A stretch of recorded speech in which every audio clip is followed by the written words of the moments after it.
O senhor vai completar um ano agora na presidência do STF. Como é que o senhor quer que a sua gestão, pelo menos nesse primeiro ano, seja lembrada? Acho que como uma gestão que se preocupou intensamente com a integridade do Poder Judiciário, com a eficiência do Poder Judiciário, com a concretização de direitos humanos, com a sustentabilidade e com a comunicação com a sociedade, entre alguns outros aspectos. Eu destacaria no capítulo que eu chamaria de integridade e qualidade, nós criamos um Exame Nacional de Magistratura. Agora, para alguém ser juiz, os tribunais continuam com autonomia para fazerem os seus concursos, como sempre foi. Porém, para se inscrever no concurso, tem que passar num exame nacional que foi criado no Conselho Nacional de Justiça.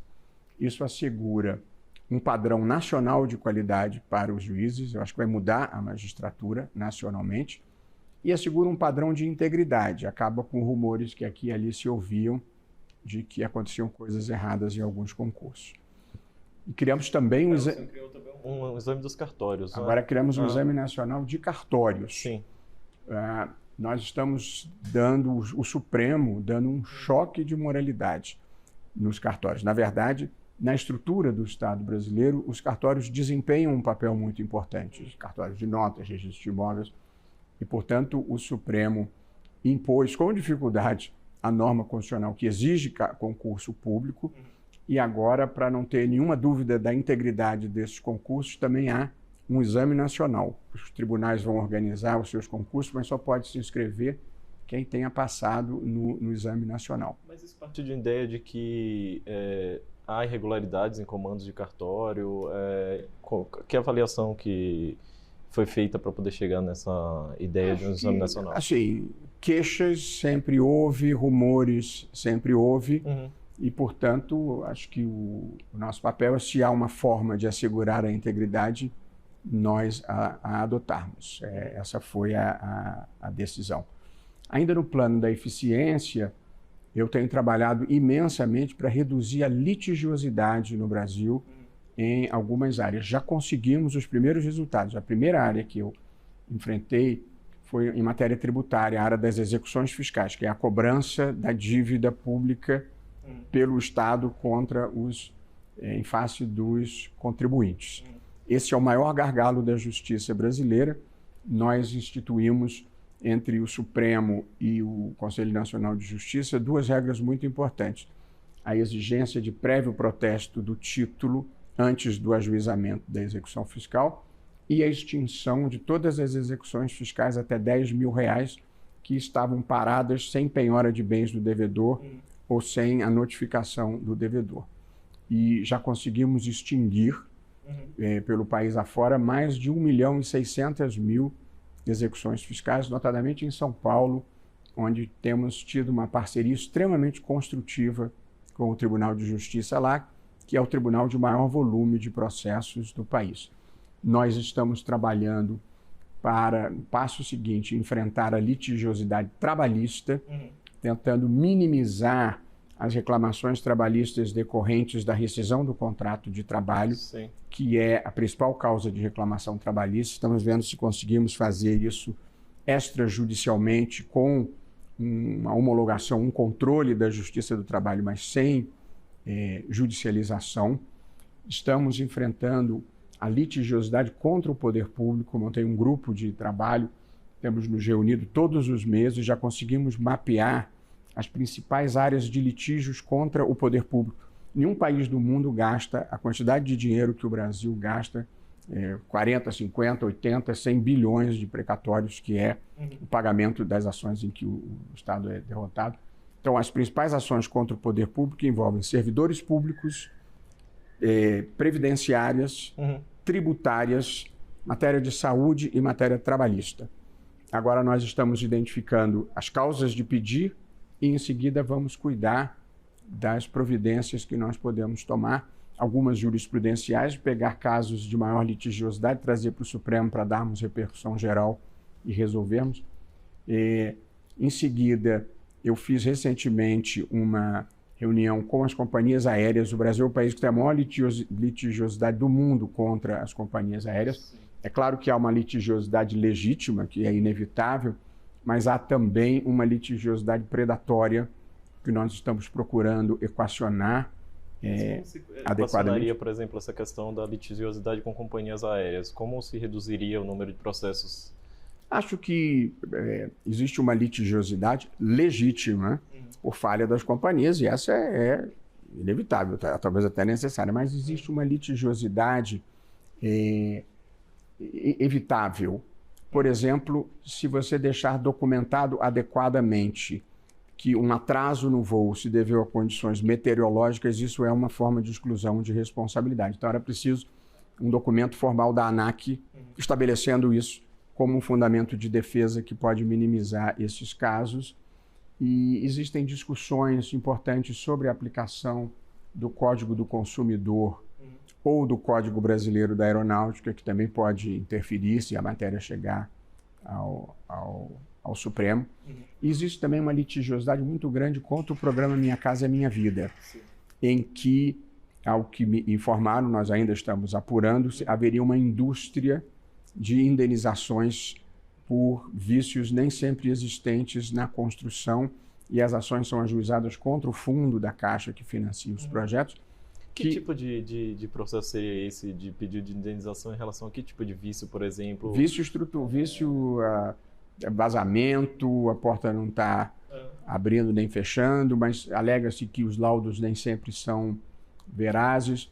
Eu não estou afirmando, mas é uma pesquisa que nós estamos levando a efeito, porque, ao que me informaram, o programa gasta em indenização quase a mesma coisa que gasta em construção de casa. Portanto, nós estamos prejudicando as pessoas que precisam de moradia, por isso que a gente está equacionando. Sim, equacionaria aqui no âmbito do STF ou no CNJ, por exemplo? Como possivelmente seria resolvido? Depende. Se nós chegarmos à conclusão que é uma questão jurisprudencial, é uma questão de nós visitarmos esse tema. Se for uma medida que possa ser tomada administrativamente como orientação, a gente faz pelo CNJ, e se depender de alteração legislativa, nós faremos uma proposta de mudança legislativa. Essa é uma preocupação da AGU, por exemplo? O governo chegou a conversar com o senhor sobre isso?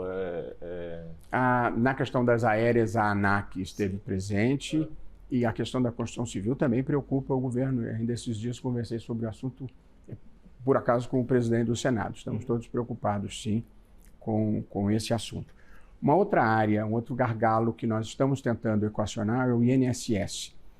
Essa é a principal fonte de ações contra o poder público. Nós estamos trabalhando na automação das decisões contra o INSS para que sejam implementadas mais rapidamente. Nós estamos trabalhando, e inclusive já entrei em contato com o ministro da Previdência, num laudo único padronizado para ser adotado em todo o país, em sede judicial, em sede administrativa, que vai simplificar muito as perícias, que são o grande gargalo do INSS, e há um programa chamado Ateste Med, no sentido de se aceitar a perícia privada, ou pelo menos do SUS, quando há uma fila muito grande na perícia oficial. Portanto, nós estamos tentando desafogar essa área. No plano dos direitos humanos, nós estamos implementando a resolução de paridade de gênero na promoção por merecimento. E, portanto, todos os tribunais, por agora decisão do Conselho Nacional de Justiça, nas promoções por merecimento, tem que, no mínimo, alternar uma promoção de homem com uma de mulher. Você pode promover 2 mulheres seguidas até chegar a 40%, mas não pode promover 2 homens. Portanto, nós vamos fazer com que a composição dos tribunais reflita melhor a base da magistratura. Na base da magistratura, você tem cerca de 40% de mulheres, que é onde você depende só de mérito para entrar. Depois, a progressão depende um pouco de política, e aí as mulheres frequentemente são subpromovidas. Eu queria até perguntar em relação aos tribunais superiores, e aí eu queria uma avaliação do senhor a respeito disso. Sim, tem uma base que tem magistradas mulheres, tem uma segunda instância que até, a depender do tribunal tem, sim, ainda bastante mulher, mas nos tribunais superiores a gente vê uma parcela muito não representativa da quantidade de mulheres na sociedade. É uma indisposição, às vezes, do próprio judiciário quando monta uma lista, é indisposição do executivo em geral com mulheres? Veja, o que o Conselho Nacional de Justiça determinou foi em relação às promoções. Sim.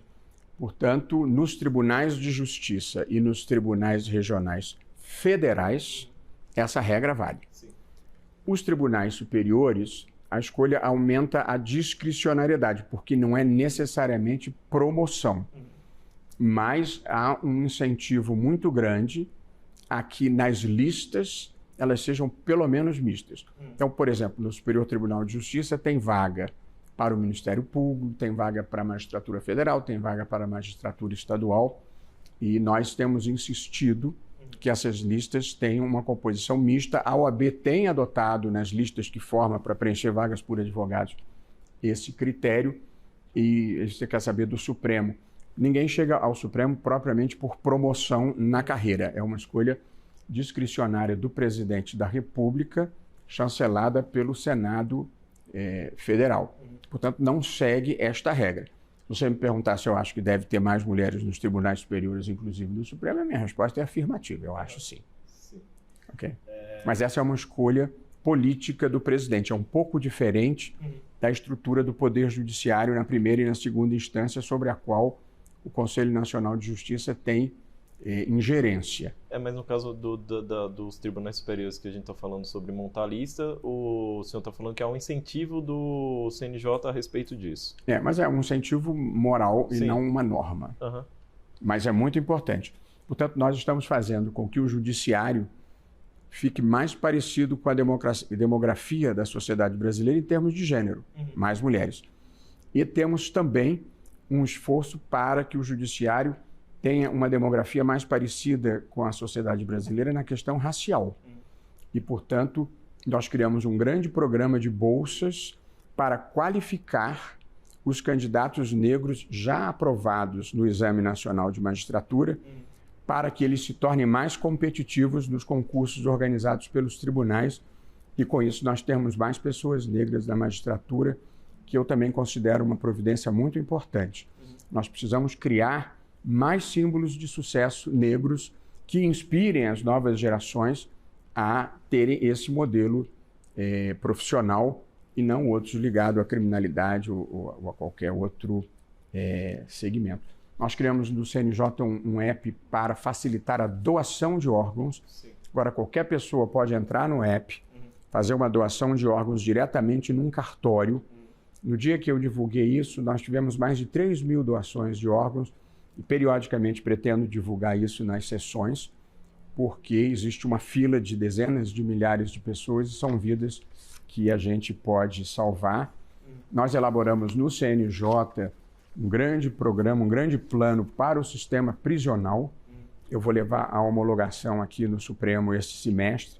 Está no Executivo nesse momento para fazer os cálculos orçamentários de custos. Nós estamos lançando ainda esse semestre uma grande... Eu acho que isso do sistema prisional é importante. O senhor só podia detalhar um pouco o que é que isso transformaria o sistema prisional, mudaria em que sentido? Então, o Supremo identificou que há no sistema prisional 3 grandes linhas de problemas. Primeiro, o ingresso excessivo, ingresso de mais gente do que precisava, com uma certa cultura do encarceramento. Em segundo lugar, a má qualidade das vagas. Portanto, a gente tem que cuidar de coisas mínimas, algumas coisas estruturais, mas de coisas mínimas, como ter sabonete, pasta de dente, escova de dente, absorvente íntimo, além da qualidade física das vagas. Em terceiro lugar, há um certo descontrole quanto ao tempo de permanência no sistema prisional. Tem gente que fica presa mais tempo do que necessário, ocupando uma vaga que podia ser ocupada por outro apenado, e com a injustiça que se comete com o apenado. E também um programa de um esforço para evitar a reincidência, e, portanto, um esforço na ressocialização. Esses são os 4 eixos do plano elaborado no âmbito do CNJ. Foi conduzido por um representante do Poder Executivo, do Ministério da Justiça, por um representante do CNJ, o Luiz Lanfred, aprovado por mim, e agora vou levar a homologação do Supremo. A Advocacia Geral da União pediu um fôlego para fazer o cálculo dos custos, para poder fazer uma programação orçamentária e implementar esse plano, mas considero um passo muito importante para melhorar. Ninguém vai resolver o problema carcerário. Esse é um problema que você não resolve em lugar nenhum do mundo, resolver plenamente. Mas melhorar as condições e enfrentar a violação maciça de direitos humanos, nós vamos fazer.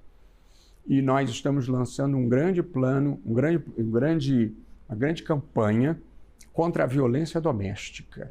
Essa é uma epidemia brasileira.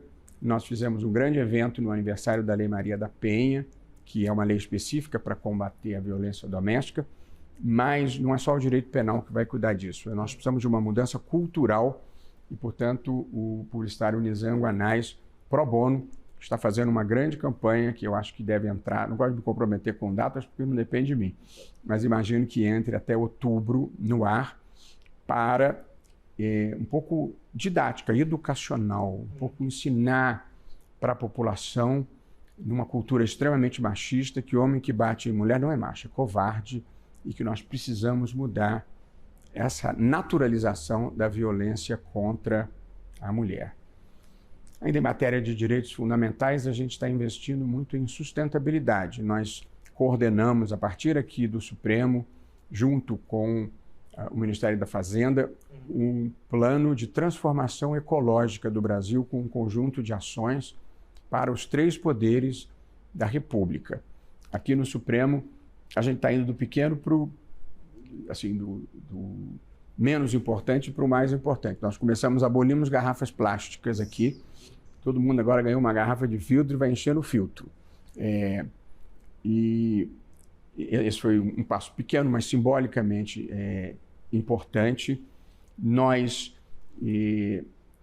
estamos construindo, firmamos um acordo com o Exército para o desenvolvimento de uma usina fotovoltaica e celebramos parceria com a SEB e a Neoenergia para a utilização de energia solar aqui no Supremo, para o Supremo se transformar num órgão totalmente autossustentável, com carbono zero.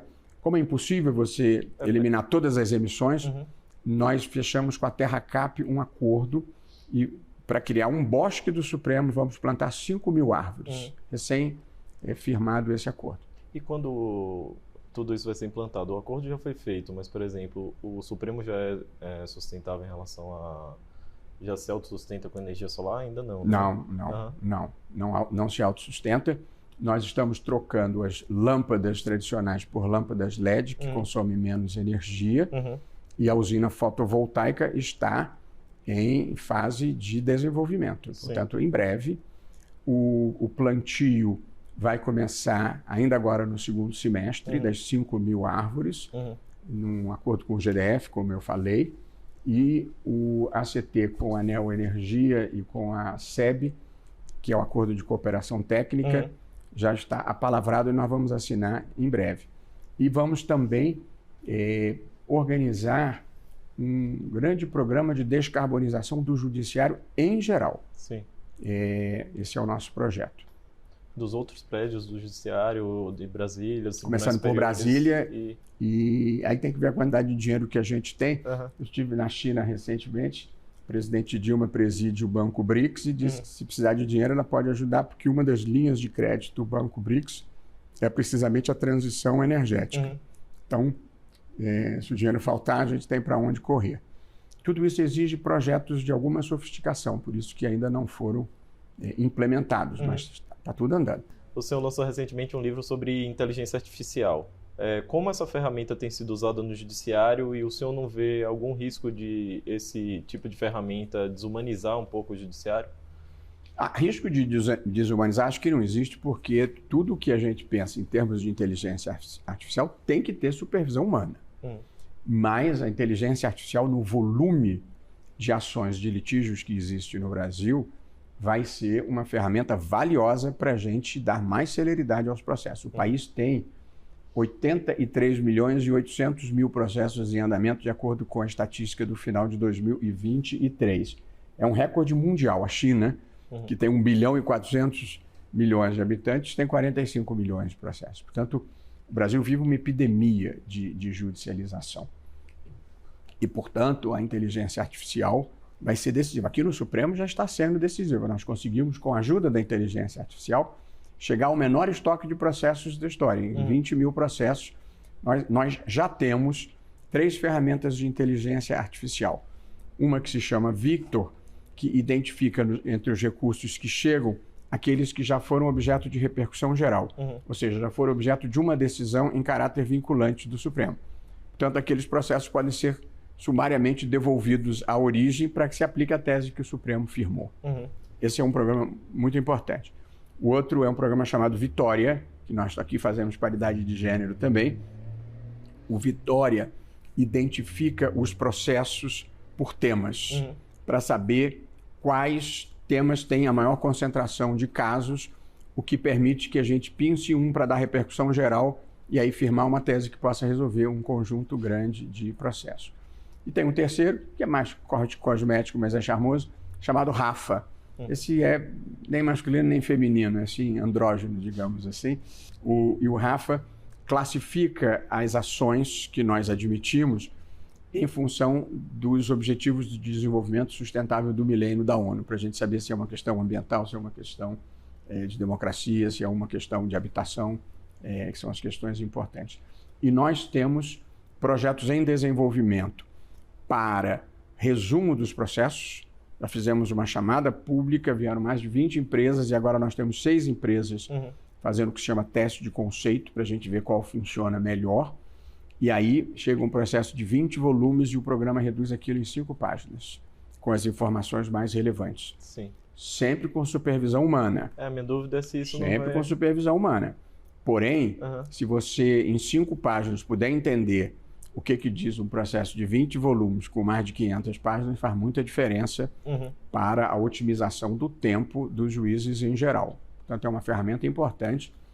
E nós temos também, estamos apoiando, porque quem está desenvolvendo é o Tribunal Regional do Trabalho da 4ª Região, uma ferramenta para pesquisa de jurisprudência e para localizar precedentes. O sistema processual brasileiro mudou muito e passou a ter precedentes vinculantes, mas nós não temos uma boa ferramenta para localizar precedentes. Os juízes perdem muito tempo e nem sempre conseguem localizá-los. Portanto, estamos desenvolvendo, estamos apoiando o desenvolvimento de uma ferramenta de pesquisa de jurisprudência.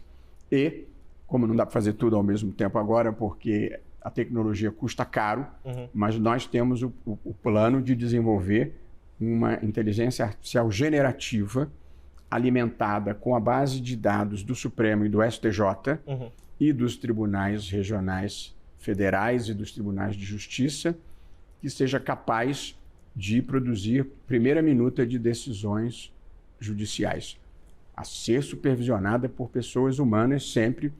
Na vida, no direito, a gente aprende que você pode delegar atribuições, mas não a responsabilidade. Portanto, o juiz continua responsável, mas isso vai, evidentemente, agilizar a justiça. Esse é um outro elemento, eu diria, de eficiência na justiça.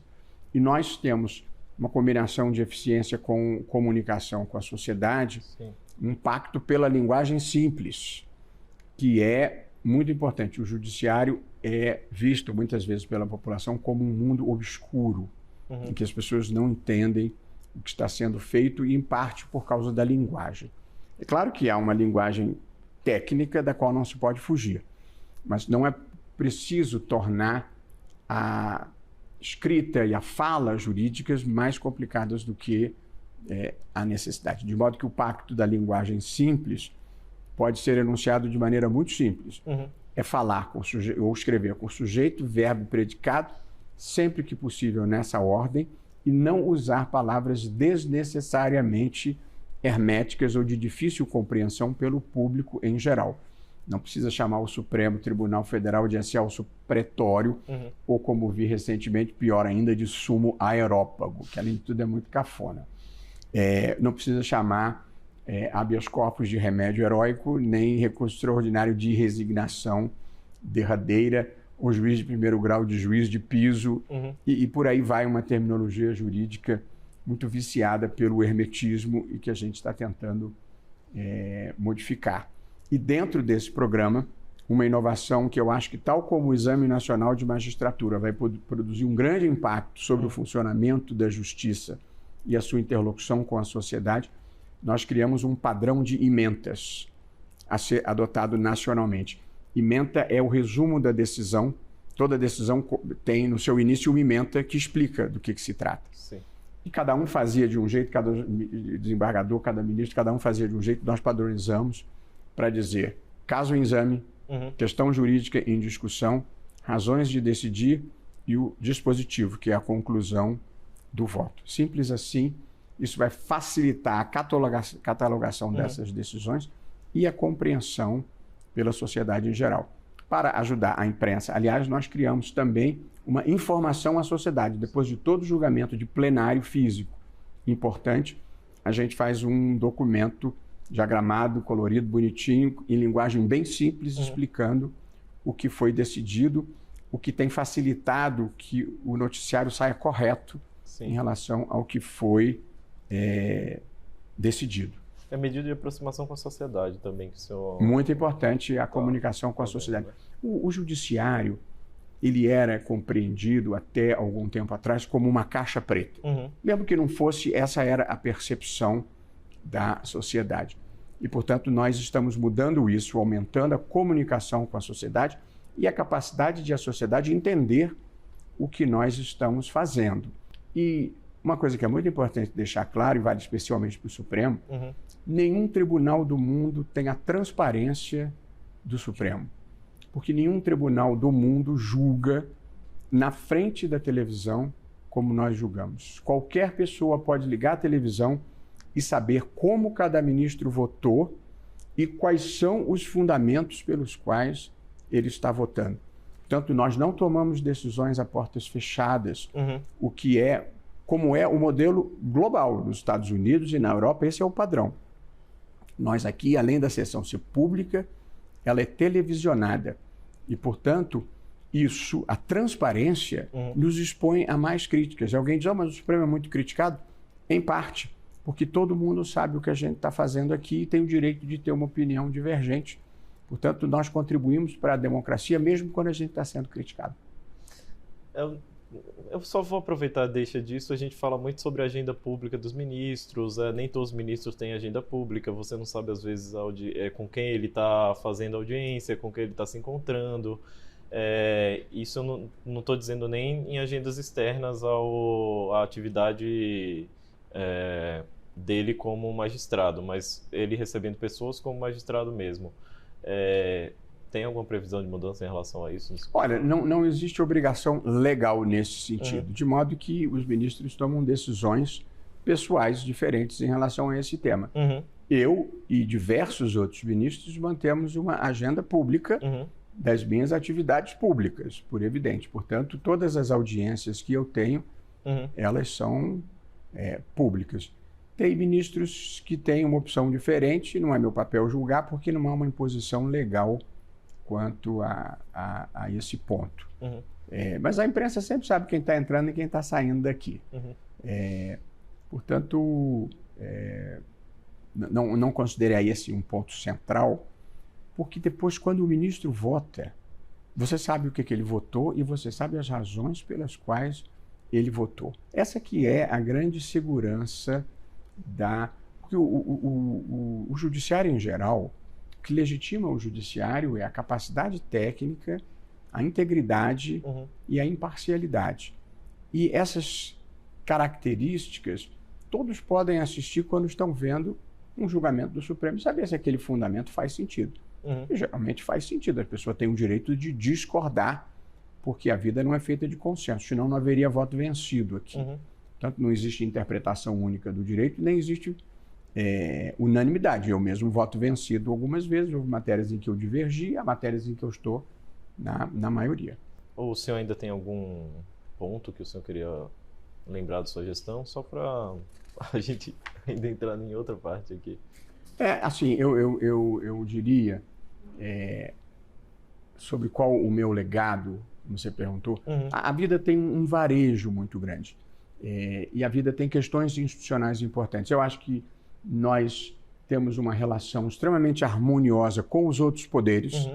É claro que existem divergências e eventuais tensões, mas as relações são harmoniosas, de pessoas que são capazes de sentar na mesma mesa e conversarem em busca de soluções, como nós fizemos com o orçamento. Eu ouvi muitas críticas.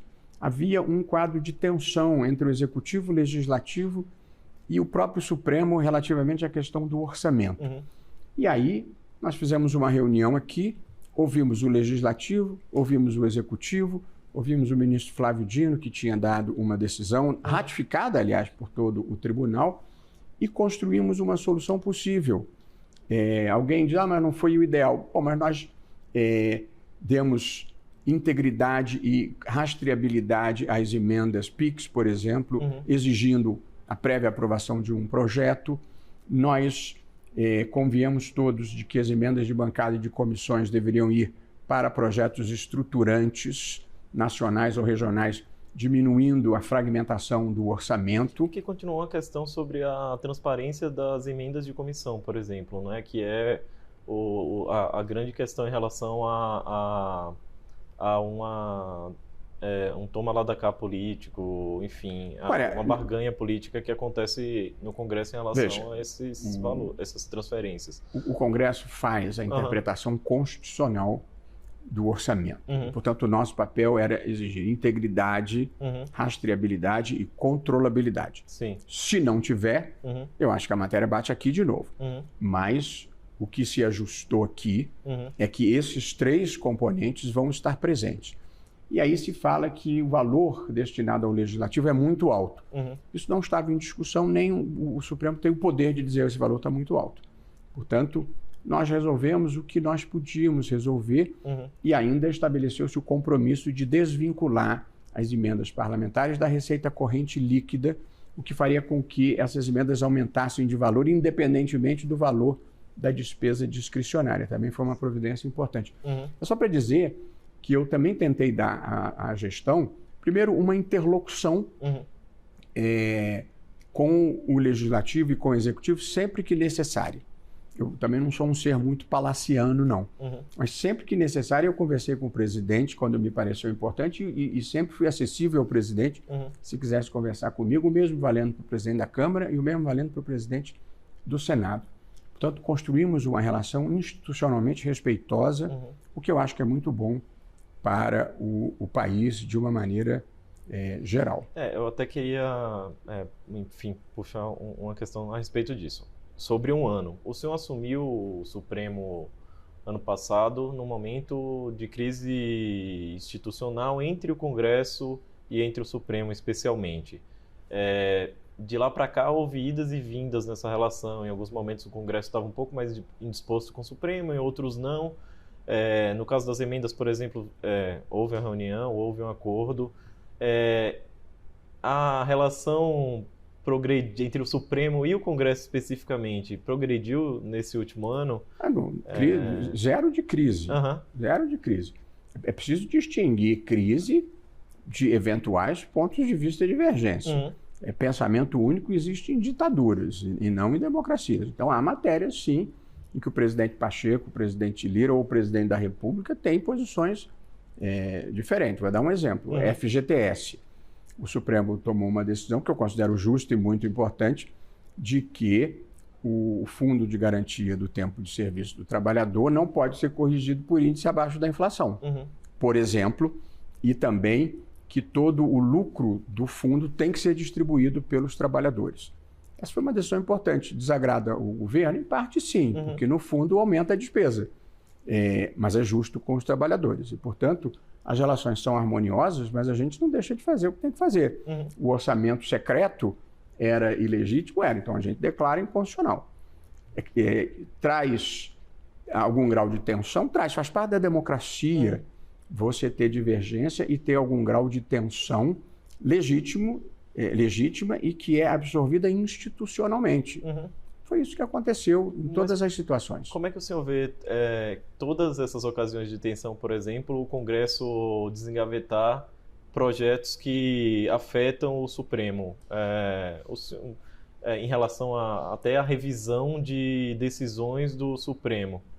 Veja, primeiro, o Congresso é o lugar certo para debater as matérias, de modo que o Supremo não é blindado. Se o Congresso quer debater, acho que pode debater. Mas isso não parece uma ameaça, por exemplo? Toda vez que o Supremo dá uma decisão que desagrada uma parte do Congresso, o Congresso começa a dar andamento a um projeto que afeta diretamente o Supremo. Eu não me sinto ameaçado em nenhuma hipótese. Primeiro, porque existe uma Constituição que assegura a separação dos poderes. Se alguma coisa violar a separação dos poderes, ela é inaceitável. E se não violar, é um direito do Congresso. Portanto, eu não me sinto ameaçado. É claro que eu participo do debate público para dizer se eu acho o mandato bom ou se eu acho o mandato ruim. Faz parte do meu papel. Ou dizer, olha, nós já resolvemos o problema da devolução de vista ou da submissão das decisões em ações diretas ao plenário automaticamente, não são mais monocráticas. Participar do debate público é um direito que a gente tem, como o Congresso tem de discutir qualquer questão.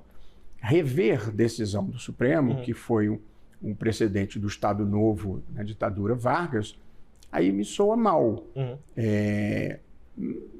Portanto, se esse debate se colocar de uma maneira consistente, nós vamos participar dele também.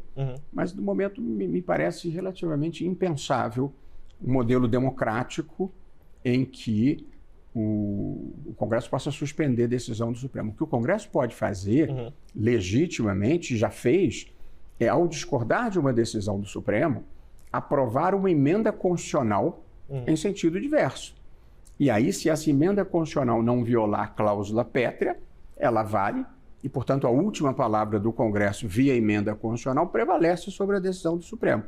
É assim que funciona nas democracias. Então, além das questões pontuais da vida e das relações institucionais com os outros poderes, eu me preocupo de deixar como legado uma justiça mais eficiente, o que inclui um melhor critério de seleção de juízes, por isso criamos o Exame Nacional de Magistratura, mais mulheres na magistratura, por isso estamos implementando a resolução do CNJ que impõe paridade, mais juízes negros na magistratura, por isso temos um programa de bolsas para candidatos negros à magistratura, melhorar a comunicação com a sociedade, por isso temos um programa de linguagem simples, melhorar a compreensão das nossas decisões pela sociedade, por isso uma padronização das emendas. Estamos enfrentando a litigiosidade excessiva em algumas áreas em que isso é danoso, eu penso, para o país, e melhorar a sustentabilidade dos tribunais com o programa de descarbonização. E o último ponto que eu queria falar, ainda sobre gestão, que as pessoas me perguntam, mas em pesquisa de opinião, o Supremo só tem 49% de aprovação, por exemplo. Que coisa formidável, 49%. Porque a gente, de alguma forma, nós decidimos as questões mais divisivas da vida do país. Nós estamos sempre desagradando alguém. Ou empresário, ou trabalhador, ou o governo, ou o contribuinte, ou os ambientalistas, ou o agronegócio, ou as comunidades indígenas. Sempre tem alguém que fica desagradado com alguma decisão. E, às vezes, quem fica feliz com uma hoje fica desagradado com outra amanhã. Portanto, faz parte de um tribunal independente interpretar a Constituição e, ao fazê-lo, desagradar segmentos da sociedade. Portanto, o prestígio de um tribunal, o valor de um tribunal não pode ser aferido em pesquisa de opinião pública. Para dar um exemplo concreto, eu determinei a desintrusão de uma terra indígena. Havia invasores fazendo garimpo ilegal, jogando mercúrio nos rios. Mandei fazer a desintrusão. Tinha 1.000 índios e 5.000 invasores. Fizer uma pesquisa de opinião na região, vou perder de 5-1. Portanto, evidentemente, você não pode mensurar o valor de um tribunal em pesquisa de opinião pública.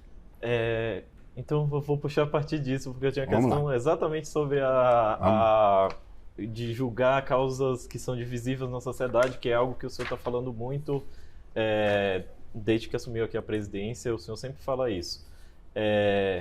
essa avaliação não está excluindo algumas outras percepções da sociedade, às vezes, sobre os ministros, por exemplo, às vezes comportamento dos ministros, ou entendimento de que o tribunal está agindo de forma política, ou de potencial conflito de interesse, que também abaixa uma avaliação positiva do Supremo? Olha, eu acho que há críticas, porque numa sociedade aberta e livre, as pessoas têm o direito de pensarem o que a elas pareça melhor. Mas uma crítica, para responder uma crítica, de que de que ministros do Supremo vão a eventos de empresários, seja no Brasil, seja no exterior. Eu acho que isso só revela um preconceito que existe no Brasil contra a livre iniciativa.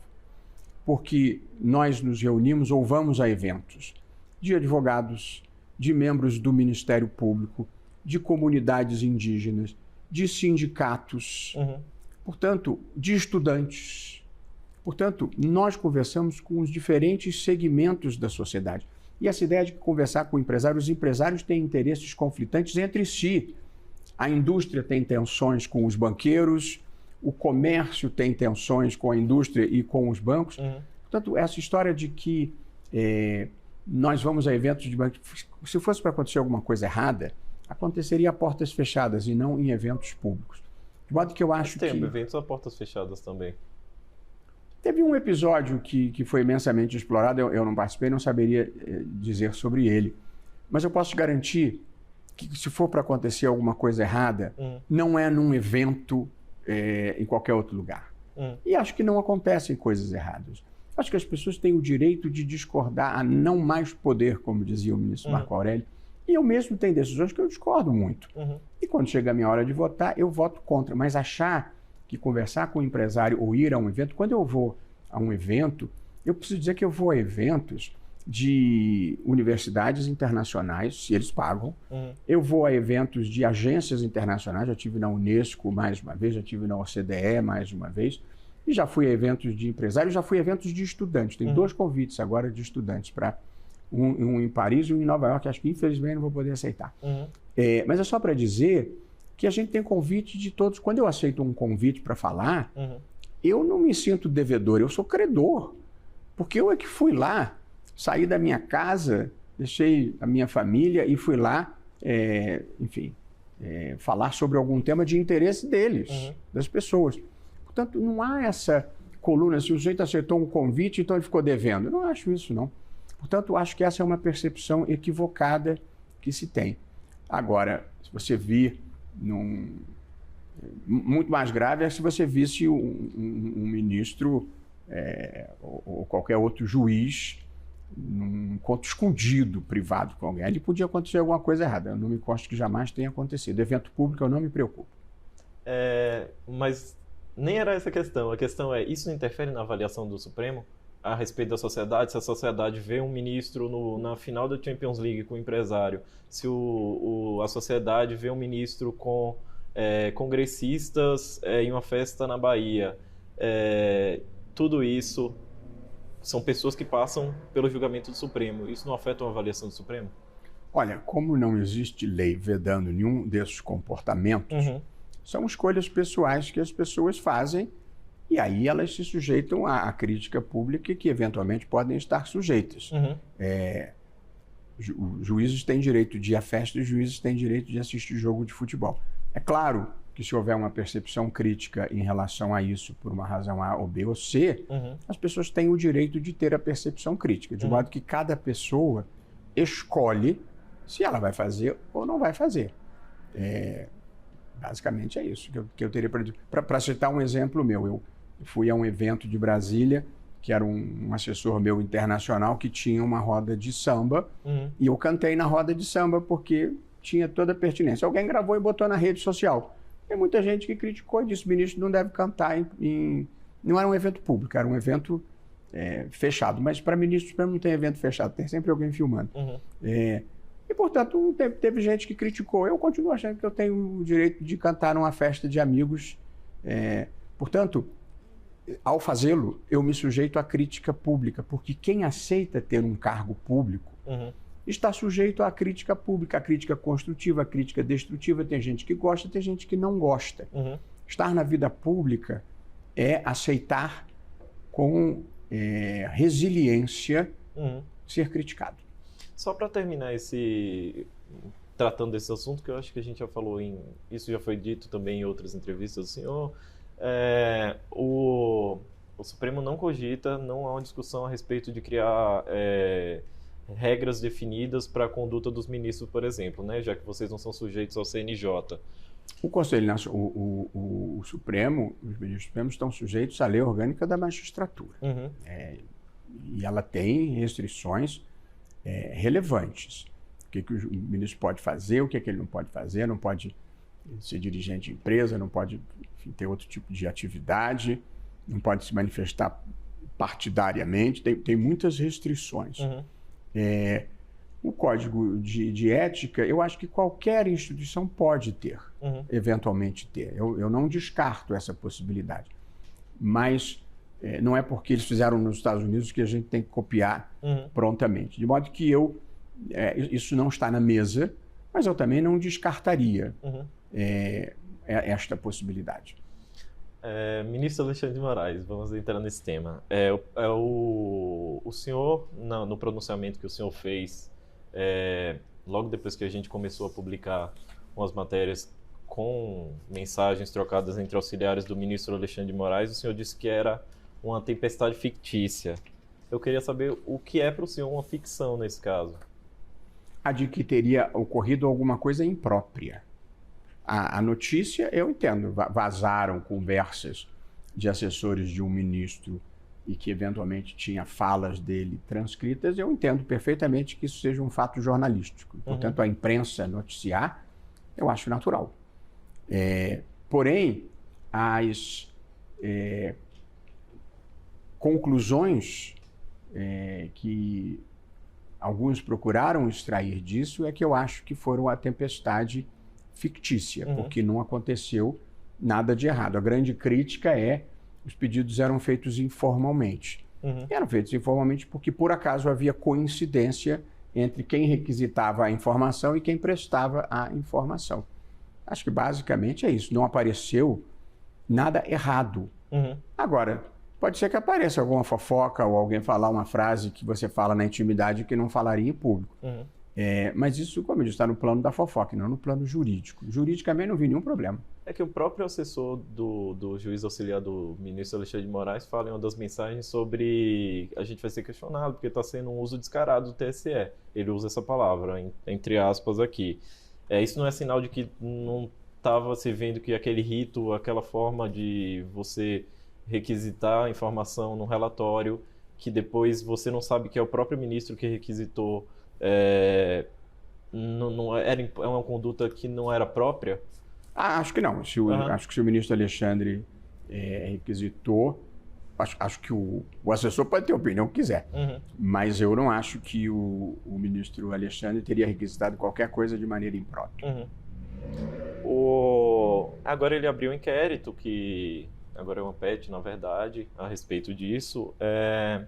Cabe a ele... O senhor até já foi questionado, na verdade, a respeito disso numa ação. Mas cabe ao ministro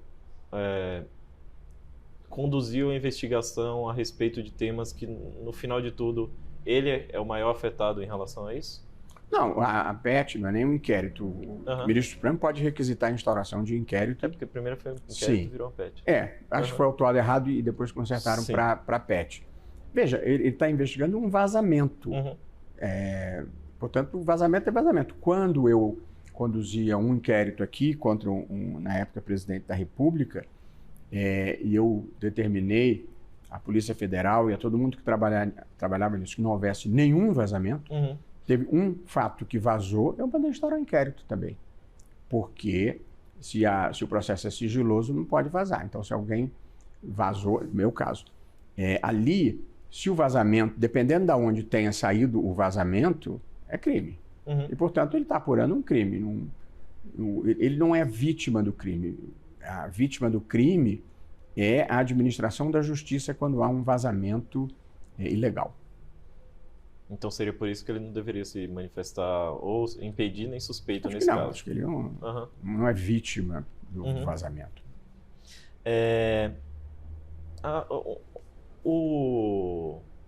ele conduz ainda, só fazer um questionamento sobre o inquérito da fake news, que foi aberto em 2019.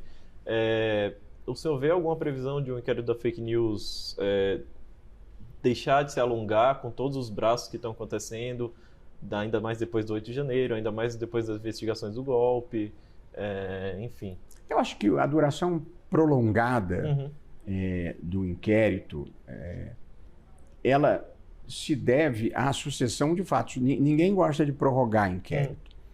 É porque os fatos foram se acumulando e apareceram informações novas. Mas eu diria o seguinte, eu acho que as apurações já foram substancialmente concluídas. Sim. E boa parte delas já encaminhadas ao Procurador-Geral da República.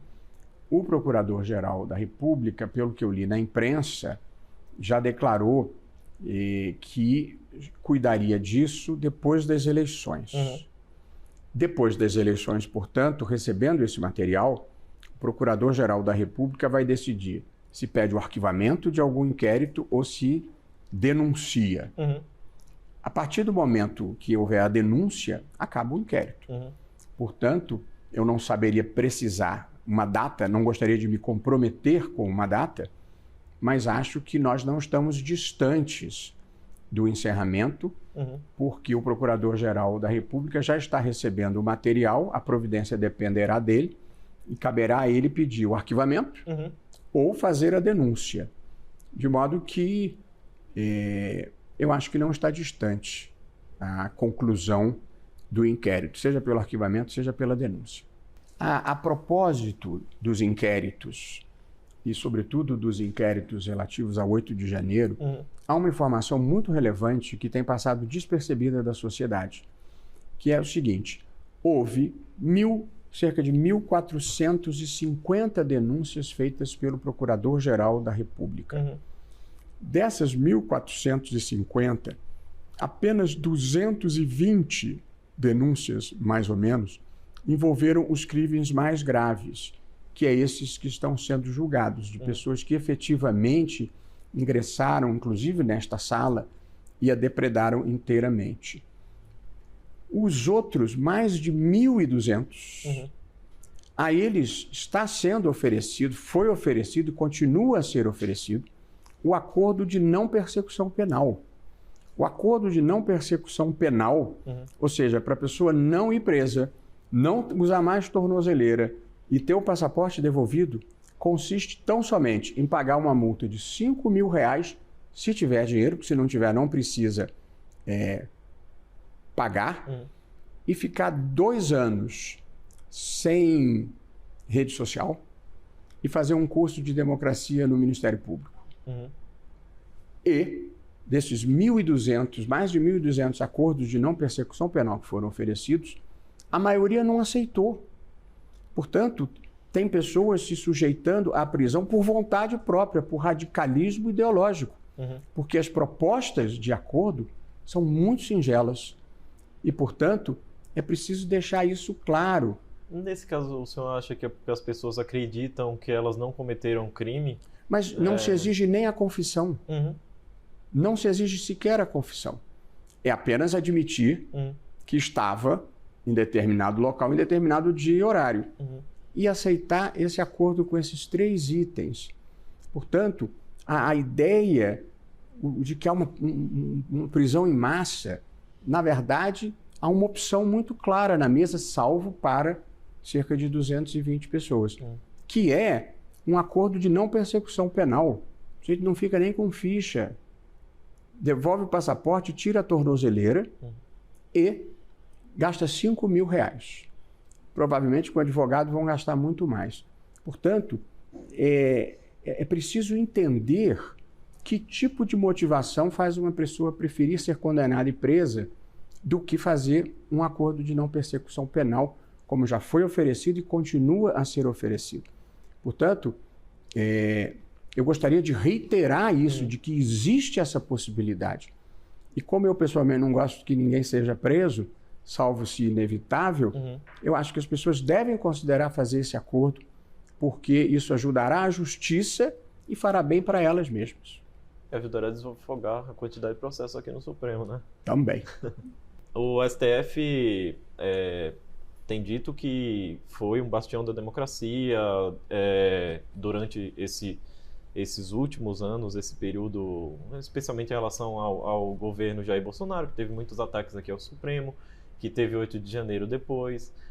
Mas será que antes o Supremo não ajudou a construir as condições que levaram o ex-presidente Jair Bolsonaro a ser eleito com manutenção de algumas decisões, de boa parte das decisões da Lava Jato, a proibição do ex-presidente Lula de se tornar ministro da ex-presidente Dilma, e mudança de interpretação em relação à prisão em segunda instância, por exemplo, não criou uma condição política que permitiu essa ascensão de um governo de viés autoritário? Olha, eu acho que esse seria um exercício de futurologia retrospectiva que eu não saberia dizer. Não saberia dizer se o presidente Lula necessariamente seria candidato, se necessariamente ele venceria. O que aconteceu é que alguns fatos supervenientes ocorridos mudaram um pouco a percepção do que estava ocorrendo. E aí o Supremo, por maioria, entendeu pela suspeição do juiz que havia condenado o presidente em primeiro grau. Mas isso se deveu a fatos supervenientes. O Supremo, em rigor, nunca julgou o mérito das ações contra o ex-presidente Lula. O Supremo, em algum momento, nesse momento lá atrás, o mérito não chegou aqui. Quando chegou a discussão sobre prisão em segundo grau, o Supremo, por maioria, quando chegou o habeas corpus do Supremo, aplicou a jurisprudência que foi criada sob a relatoria do ministro Teori Zavascki, muito antes de haver sequer denúncia contra o presidente da República. O Supremo mudou a jurisprudência, na verdade, restabeleceu a jurisprudência de que era possível a execução da pena depois do segundo grau e passou a aplicar esse entendimento aos casos que chegavam aqui. Um dia chegou o caso do ex-presidente Lula e o Supremo não mudou a jurisprudência porque aquela era a jurisprudência vigente. Depois, mais à frente, ao julgar uma ação declaratória de constitucionalidade, o Supremo, uma vez mais, mudou o seu entendimento. E isso impactou a situação do ex-presidente. Mas nunca houve, pelo plenário do Supremo, antes das eleições, um julgamento de mérito. Aliás, nunca houve um julgamento de mérito da situação do presidente. O que houve foi a maioria entender que alguns fatos relevantes, inclusive, dentre eles, o juiz ter aceitado ser ministro da Justiça no governo anterior, poderia sinalizar ausência de imparcialidade. Foi isso o que se decidiu aqui posteriormente. Mas, por ocasião em que se discutia a questão da candidatura, o mérito da decisão em relação ao presidente Lula não estava perante o Supremo. A decisão era do primeiro grau, depois confirmada pelo Tribunal Regional Federal e confirmada pelo Superior Tribunal de Justiça. Saldo da Operação Lava Jato foi positivo ou foi negativo para o país? Na visão do senhor, que defendia bastante na época. Veja, essa é uma percepção equivocada. Eu sempre fui contrário à corrupção e continuo no mesmo lugar em que estive. Corrupção a ser investigada e, eventualmente, punida nos termos da Constituição e da lei. Portanto, nunca defendi nada que não estivesse dentro da Constituição e das leis. Portanto, não é uma questão de lava-jato ou não lava-jato. É uma questão de você entender, como eu entendo, que você não produz um país verdadeiramente desenvolvido sem elevar alguns padrões da ética pública e da ética privada no país. Eu defendi essa posição e continuo defendendo. O país precisa de um pacto de integridade, que basicamente tem duas regras. No espaço público não desviar dinheiro, no espaço privado não passar os outros para trás.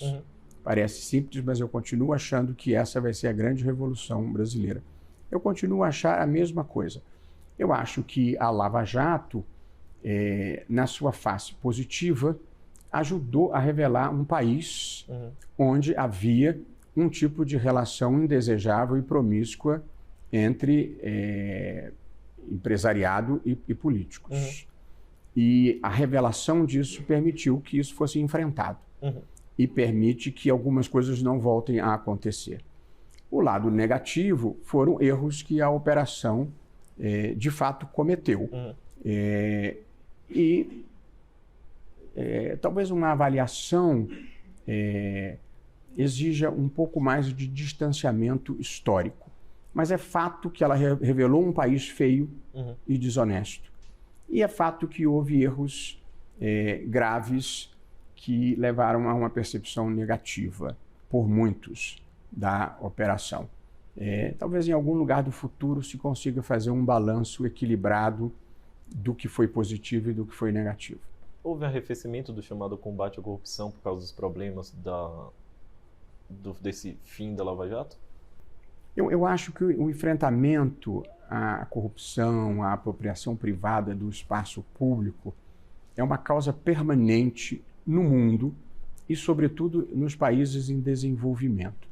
De modo que eu continuo a achar que esta é uma causa importante e que as instituições devem se preocupar. Para finalizar, o senhor teve embates públicos muito fortes com o ministro Gilmar Mendes no passado. Todo mundo já viu em cenas que são exibidas recorrentemente nas redes sociais. Mas atualmente vocês têm uma relação cordial, ele sempre faz elogios públicos ao senhor. O senhor presidente, ele é o decano da corte. Como foi essa reaproximação? Veja, as instituições, elas são um pouco como autoestradas. Elas fazem coisas muito positivas. Transportam as pessoas, transportam mercadorias, permitem viagens, permite turismo, permite o comércio, permite muitas coisas boas. Vez por outra acontece um acidente na autoestrada. Evidentemente, se você, ao analisar uma autoestrada, for cuidar apenas dos acidentes, ela vai parecer uma coisa ruim. Portanto, de fato, houve um atrito no passado, foi um acidente, e depois, digamos que houve uma batida. E depois os carros foram consertados e passaram a conviver na mesma autoestrada cordialmente, como hoje nós convivemos. E acho que mais do que isso, acho que hoje nós nos queremos bem.